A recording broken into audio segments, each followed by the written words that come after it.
আসসালামু আলাইকুম। এটা হচ্ছে গতকাল রাতের খাবার। তো দেখতেই পারতেছেন আমরা একটু বাইরে গিয়েছিলাম, আর সেটা হচ্ছে সম্পূর্ণই মিনহাজের আবদারে। মিনহাজ হচ্ছে কিছুদিন যাবতই কান্নাকাটি করতেছে, সে কক্সবাজার যাবে, সমুদ্র সৈকত দেখবে, কিন্তু বললেই তো আসলে যাওয়া যায় না।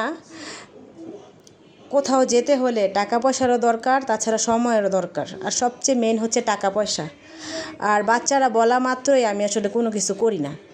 আমি আবার একটু এই টাইপের মানুষ। অনেক মাই আছেন যে একদমই লুতুপুতু, অনেক আদর করেন, বাচ্চা কিছু চাহিবা মাত্রই দিয়ে দেন, বলেন না আমার বাচ্চাকে আমি অনেক ভালোবাসি, আমার ছেলেকে আমি অনেক আদর করি। এসব মাকে আমি একদমই পছন্দ করি না। কারণ আপনি আপনার বাচ্চাকে যতটা কষ্ট করে দুনিয়াতে আনছেন, আমি কিন্তু আমার বাচ্চাকে ঠিক ততটাই কষ্ট করে দুনিয়াতে আনছি। আপনি হয়তো বা একটু মুকাদুরি, কিন্তু আমি মুকাদুরি মানা। মুকাদুরি হইলে বাচ্চাদেরকে কখনোই মানুষ করা যায় না।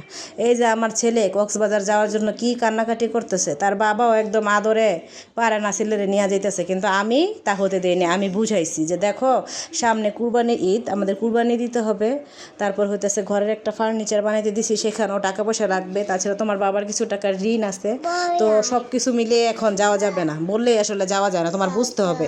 তুমি আমাদের বড় সন্তান, তুমি ছাড়া আমাদের কিন্তু বোঝার মতো কেউ নাই। তো এগুলো যখন বলছে, আলহামদুলিল্লাহ আলহামদুলিল্লাহ, আমার ছেলে বুঝছে বলতেছে ঠিক আছে আম্মু, আব্বুর যখন টাকা হবে ঠিক তখনই নিয়ে যেও। আর এখন আমার একটু বাহিরে নিয়ে খাওয়া দাওয়া করে আনো, একটু ঘুরাই আনো। তো এই কথায় আমি রাজি হয়েছি যে ঠিক আছে, তুমি বাহিরে যে একদিন খাইতেই পারো, তো সমস্যা নেই। তো এইটাই ছেলে বাচ্চাদেরকে আসলে না বলতে হবে, না বলতে শিখেন।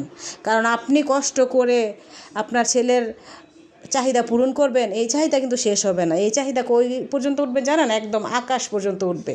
তো ছেলে মেয়েদেরকে না বলতে শিখুন, অভাবের মধ্যে মানুষ করুন, ছেলেরা মানুষের মতো মানুষ হবে।